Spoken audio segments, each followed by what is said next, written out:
Clap your hands.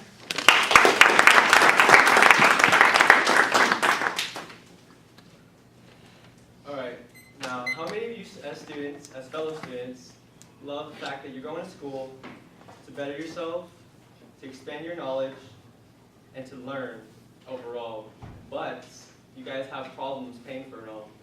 And money is a big issue for you guys as a family, and you guys can't pay for your classes, you guys can't pay for your books, you guys can't pay for your tuition, having problems finding a college that's cheap.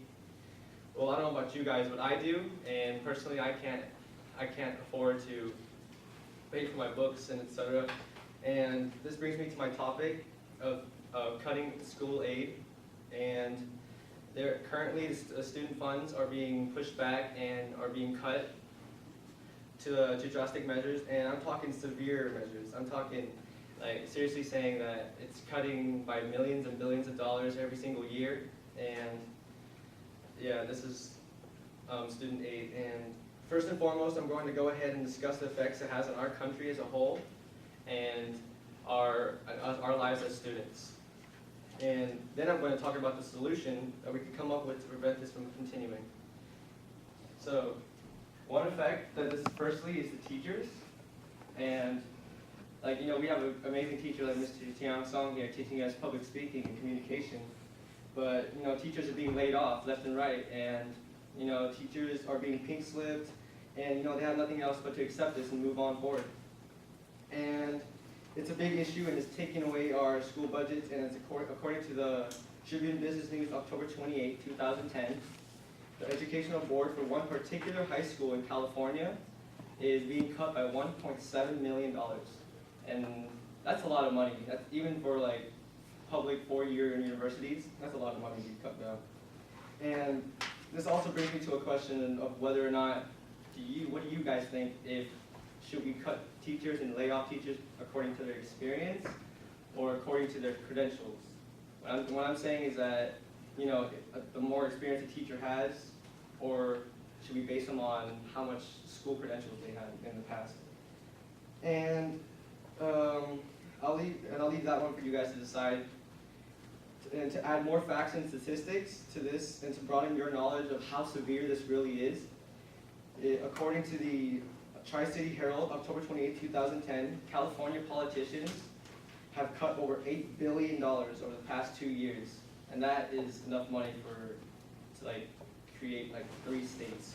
And to add more to that, on top of that, is politicians in Sacramento have promised budget cuts over $20 billion every year for the next 5 years.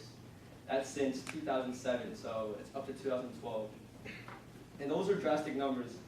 And I don't know about you guys, but that is a severe damage to our school. And so on to another effect. This affects us as students and our lives as students in general. According to a reliable source by Spartanburg Journal, the student population has dropped by a whopping 28%. Statistically speaking, that's about 8,300 students degraded to 5,980 students. And that's a difference of 2,320 in students.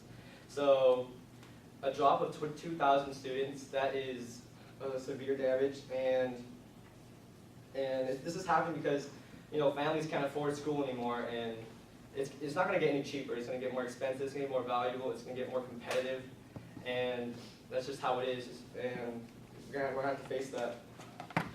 So, and this brings me to another topic, which affects me personally, and it affects the most of the athletes out there. And I'm talking about sports. How many of you guys could imagine high school without any sports, you know, any extracurricular activities? Because according to the Contra Costa Times, February 23rd, 2010, the Penn was this close to signing the form of consent, and the form of consent was saying that they're going to take our money or budgets out of the school funds for sports and extracurricular activities like such and such. And personally, I feel that sports, you know, it defines the school. You know, it's if you take away sports, it takes away the identity of the school. Like, what's UCLA known for? You know, it's known for basketball. It's known for so that is a major blow to any school. And so now that we've discussed the effects, I want to go into the solution we can come up with to solve this problem. And face it, everyone here everyone that we know is affected by this in somehow, is connected to education in some way. And I believe that together we have the power to force California to stop these cuts and to fund education and services we need. Because, you know, us as people, we have rights, and we can build like a mass movement and boycotts, and we can all unite together and unite against these budget cuts. So that's really the only solution that people can think of, because, you know, the government is overpowering, is overruling, and we can just create a humongous mass movement and prove to them that we could unite together, come together, and prove to them that education is worthwhile and it's a first priority. So yeah, so today I talked about the effects and the one solution to this situation. And personally, I believe that people are just scared to step up, and I feel like a hypocrite right now because I'm scared as well. And you know, to me, people are practical. They want to change, but they're powerless, alone, do not want to be the blade of grass that sticks out above all others and gets cut down. They wait for a sign for someone else to move to make that first step forward. And at certain times in history, you know, there are those who are fearless and intrepid, and they take the risk and they make the first move.